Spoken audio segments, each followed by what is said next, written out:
All right, it's time to do another update to my Criterion Reflections series. This is clip 5.3, the third in season 5, 1973, that I've done here. And for the third clip in a row, we're talking about another Italian director. In the first one, we did Roberto Rossellini's The Age of the Medici. And then in the second one, we did Luchino Visconti's Ludwig. Those are two pretty giant, titanic names in Italian cinema, no doubt. However, Fernando De Leo probably does not quite register in those upper tiers of Italian directors, and I'm not going to make the case that he ought to. But he is a pretty talented director, as I've recently discovered going through three of his Italian police crime films. Poliziotti or something like that is the word, the genre or subgenre name. I'll work on my pronunciation when I do the podcast portion of this coverage of the film. But I've watched three of his movies: Caliber 9 from I think 1972, The Italian Connection also from 1972, and what I'm going to focus mostly on here is Il Boss, or The Boss, 1973, because we are, of course, covering 1973 films. But as I discovered when I was getting ready to do this kind of episode, this coverage, this is the third film, The Boss, in this trilogy. The Milieu trilogy, I think is what it's called. I'm not sure exactly why. But it's basically three films that are not really connected character-wise. They're not part of a continuing, unfolding story. They're just three films that are set in the criminal underworld of Italian society, with The Boss really focused on the mafia, organized crime, the families, all of that type of stuff. I'm going to be doing a podcast, like I've already said, with my friend Richard Doyle. He's kind of my go-to genre specialist guy, and I'm really looking forward to that. So I haven't recorded that one yet, but this video clip will precede it, both online and in time.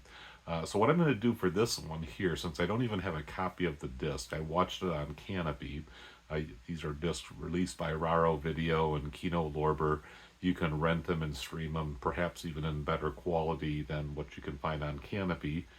Canopy is a video streaming service that's affiliated with local libraries, and if you've got a library that's generous enough to get you Canopy and you've got a library card, I by all means heartily advise that you take advantage of that membership, because there's a lot of really great stuff. It really is one of the very best streaming services out there, and if you've got, like I say, if you got a library card, it's free, so it doesn't get much better than that. But anyways, yeah, so all three of those films that I've mentioned by Fernando De Leo are available on Canopy, and The Boss really is quite a treat. It's a very intricate mafia story, and I'm going to show you the trailer, kind of do a little commentary track over the trailer, and that will suffice for the video coverage here. But we'll go into a lot greater depth when we get to the podcast portion, again with my friend Richard. So here's the commentary track on the trailer for now, just to kind of get you warmed up and maybe whet your appetite for getting to know The Boss.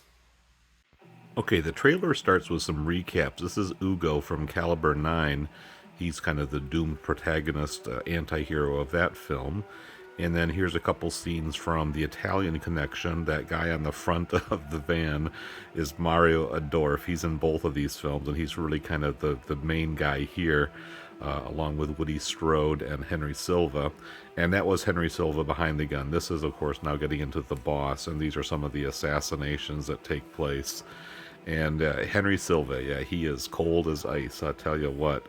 This film really focuses a lot on betrayal and loyalty, machismo, honor. It's really a movie that is guy-driven. It is about the concerns of men, especially when they find themselves in very corrupted, compromised situations where everything's on the table. The stakes are very high. It's life and death, success or failure, and failure has the most grim of consequences. So yeah, this is the police chief here, another great slow burner. Every time he comes on screen, just expect him to pop off, even though it takes him a while. And this is a hot-headed Calabrian mobster trying to move into Sicilian territory. And this is the police officer who's kind of given him inside information. Yes, corruption and hypocrisy dirty deals and double crosses. This is the gist of the movie. Richard Conte, you might recognize him from The Godfather. He is Don Carrasco, the big boss. Antonio Santelli, she is the daughter of the Don Daniello. She's been kidnapped by a rival faction after the assassination of their boss.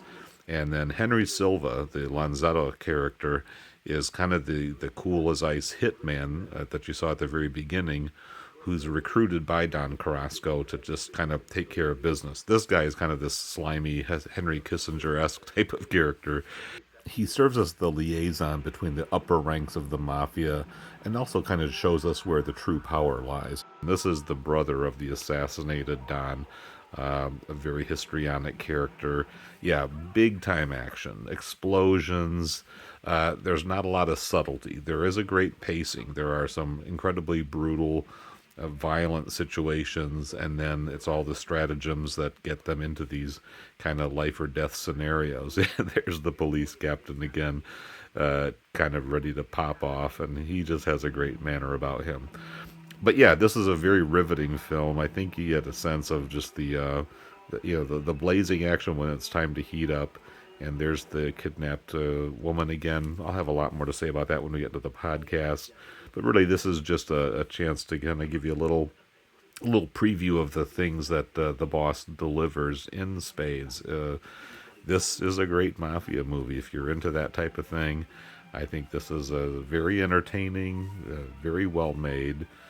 Totally held my attention. I've watched it twice now. Might even give it a third go round before I podcast about it. And this is not a labor at all. This is a very enjoyable film that I think gives us a lot to talk about.